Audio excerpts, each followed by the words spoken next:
in the year 2000, there was already two others FSCs. We have 4PM Mendaki as well as Muhammadiyah Mendaki Family Service Center. And upon receiving news, the two centers decided that they do not want to move. Since Mendaki pulled out, the other centers also pulled out. So as a center manager back then, I really had to do a lot of advocacy for my staff, to my management, and said, no worries, we will find the money somewhere, and we will do it. This is something that we can do it. The staff are ready. So there's a lot of buying in from that I had to do with the management team. This lady is our Miss Manije Namazi, who is our PPIS pioneer. And she is one of the key decision maker. She and Madam Fatima Azimullah, who was our president back then, they said that, you know, if the men do not want to do it, let the women show it. So they were very strong in their position. They said that, you know, the community still needs an Malay Muslim organization to run a family service center. So they said, never mind, we just go ahead and do. And we were very lucky because NCSS came forward, MSF came forward, and actually reassured that there will be support. And what I needed to do then was actually to reassure the staff. And I think the most important people in the FS in that position then was the staff. How do we manage the uncertainties?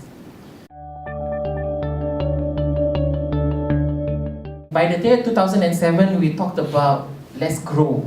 So organizational growth, staff development, garnering is part of where PPIS wanted to be by then. So we advocate for the setting up of PPIS INSPIRASI, which is a center or a hub for marriage preparation and enrichment for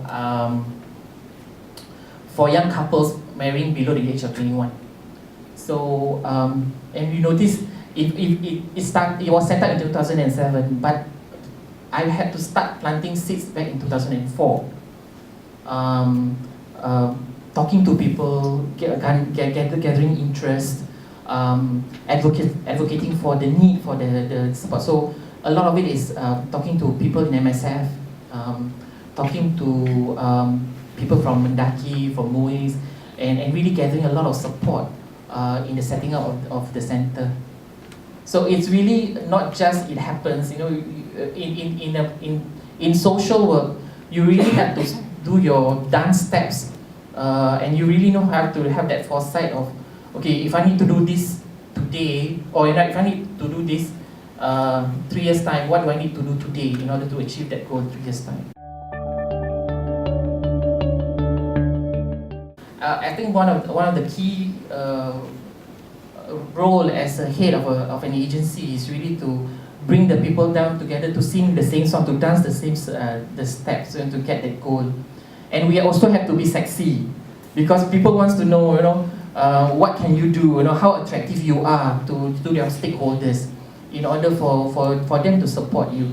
So how do I get the data out? How do I gather interest from the stakeholders, the funders? That was one of the things, that challenge that I had to overcome.